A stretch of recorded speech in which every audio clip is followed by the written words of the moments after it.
now time for Interactive. You can follow us on Twitter at SportsMax Zone. For Instagram and YouTube, our handle SportsMax TV. You can watch, like, comment and share, and we'll be sure to react to your questions and comments during the SportsMax Zone.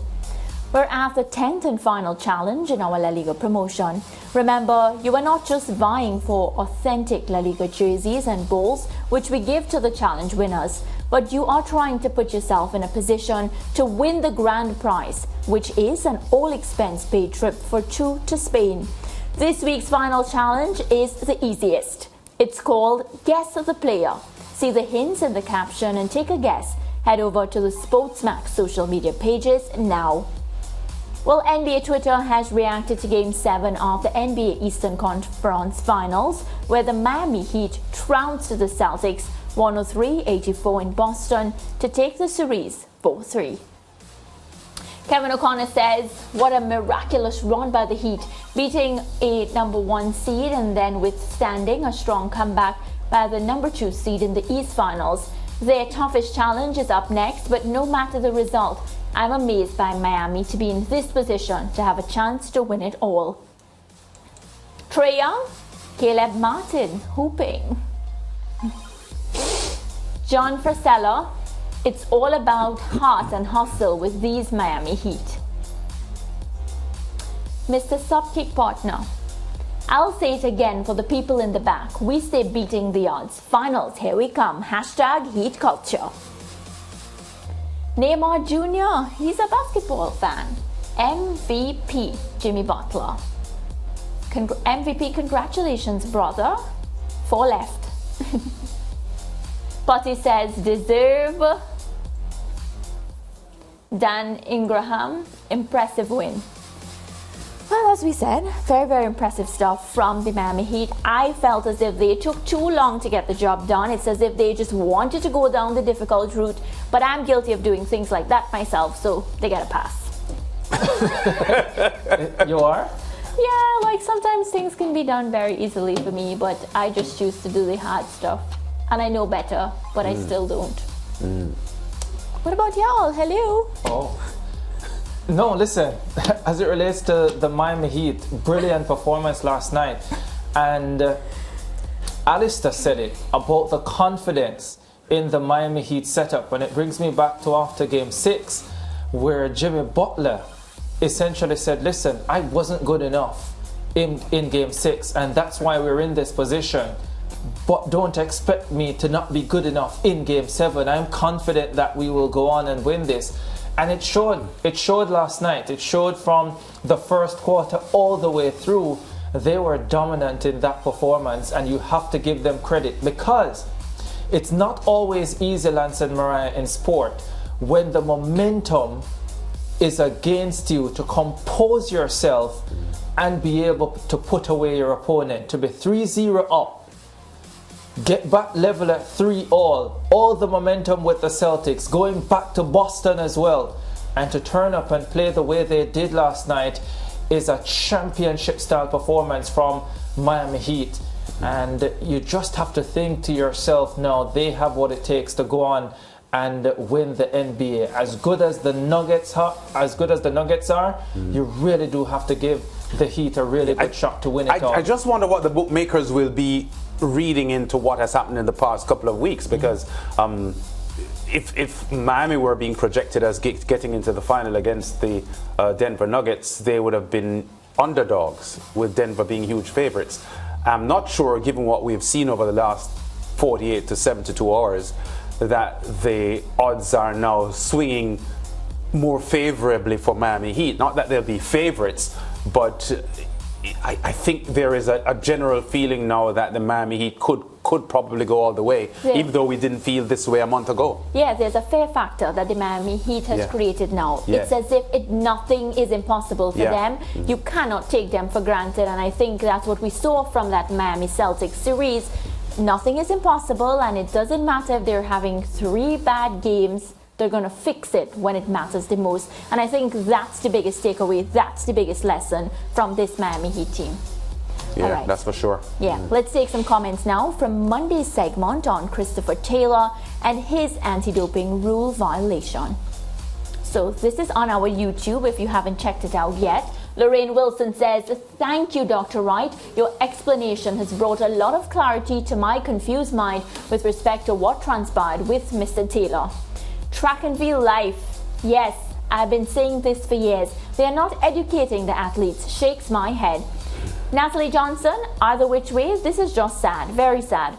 Chris was such a strong junior athlete and still one of Jamaica's best quarter-milers.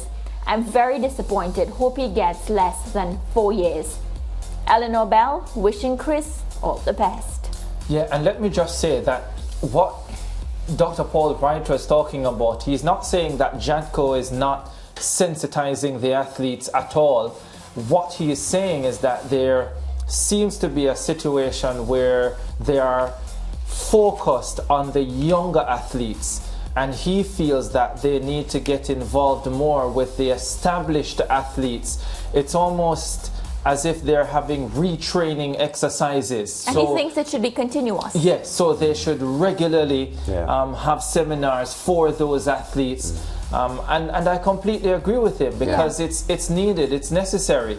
And not just the athletes as well, but the managers and the agents, because they have such an important part to play in the entire drug testing process. We think about the athlete, but we quite often don't speak about the managers and the agents, who quite often are the ones who book the flights, who update the whereabouts information and all those things. So they are critical in the process as well, and should be invited to those seminars when they are had. Yeah, I agree with that as well. Well, we have a voice note on the Barbados women's cricket team that won the CWI Super 50 and T20 double.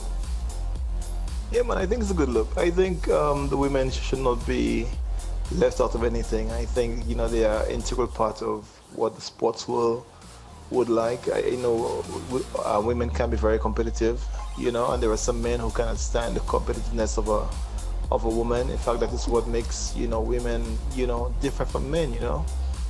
You know, in spite of the fact that she's a helpmate, but she also can help to motivate, you know, other women in different areas. And, you know, I believe God has placed women in, you know, not just in life or biblically speaking, but in everything that needs to be looked at in a very positive way. I think that is a very good addition.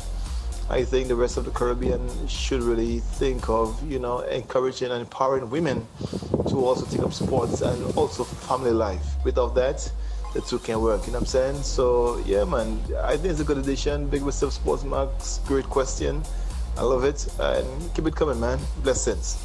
Thank you for that. Ricardo Chambers had something to say. I saw some hand signals while I was eagerly and attentively paying attention to our viewer. No, he just said there are some competitive women, and I pointed to you. You are a competitive woman, but if I wasn't competitive, I would never survive.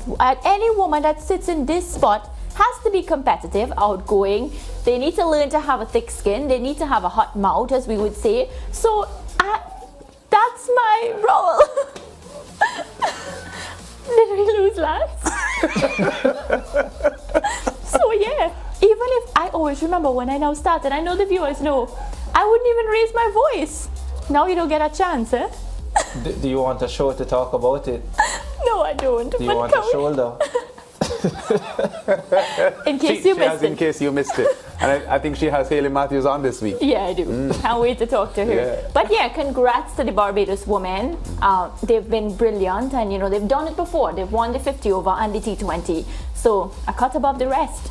Yeah, fantastic. And when you consider as well that they did it in large part without Hayley Matthews, I heard Shakira Selman saying that she requested of the senior players that they step up, and they did exactly that. And you have to think, going into that final round as well, they knew, listen, we just have to win this match today, and they were clinical. And you have to give them a lot of credit. Untouchable in the 50 over version of the game, close in the T20, but they still get the job done. Really, really good job. Yeah. Anything, Bejan? Congrats to Barbados. Well done. Well done. Yeah. No fan, Bejan. Let's talk about the Jamaican now. Khadija Bunny Shaw has announced on Instagram she's staying at Manchester City. Let's head across. Instagram. She says, felt like home ever since I arrived, excited to continue my journey here, and I will continue to give everything. Thank you to the fans for all the love. See you soon. So Manchester City, home for Khadija Bunny Shaw, and she's been brilliant. She has entered the Manchester City setup and of course lit up the EPL. And look at that cute bunny on her shoulder. Yeah, easily the best Jamaican striker in football. I'm looking at the comments. We have to talk about the bunny, but Dre Boys, which one of the footballers Instagram? Not Andrello? You tell me. You're I'm the not too one sure. always on But IG. it's not that I want to focus on, I want to focus on D. Donald Oliver. Oh. Yeah. I just want to focus on the fact that Khadija Bunny Shaw is the best Jamaican striker. Alright, she's the best striker. Donald is one of our best commentators. At work. I think Ricardo is trying to emphasize the point that he is making, that she is the best, male or female. Yes. Isn't that what you're saying? Yes, but I don't know why Mariah is moving so slow. Yeah. No, I got it. But I just Did wanted you? to big up Donald as well. He works with us. There's Alexis Nunes as well. Donald can big up himself though. He's on the TV like every day. Congrats to Khadija Bunny Shaw. She's playing for my team. Oh, you are a fan of the you Man City support women's Manchester team as City well? women as well? Yeah, I look at Khadija all the time. Any other But you know they weren't champions though. I know, but we bring her news in zone updates every time because she belongs to the Caribbean. She has been lighting up the EPL. She's been walking away with a lot of the prizes. So yeah, good watch. All right. Yeah. My hope for her is that she scores at the World Cup this year. Yeah. Didn't score at the last World Cup. Jamaica, of course, only scored once. And, well, that goal had a lot to do with her, but I really do hope that she can score at the World Cup. On that note, we wish you a beautiful evening. We have to say goodbye, but tomorrow, same time, same place. See you then. And they stay there, and they say yeah, and they say there. Cause all I do is win. And if you going in, put your hands in the air, make 'em stay there. Ludacris going in on the verse, cause I never been defeated and I won't stop now. Keep your hands up, get them in the sky for the homies that ain't making it, my folks locked down. I never went nowhere. Know what they saying, Luda's back. Blame it on that contour. The hood call it Luda-yak. And I'm on this. Stay with SportsMax on YouTube and follow us on all social pages for updates, news, and entertainment.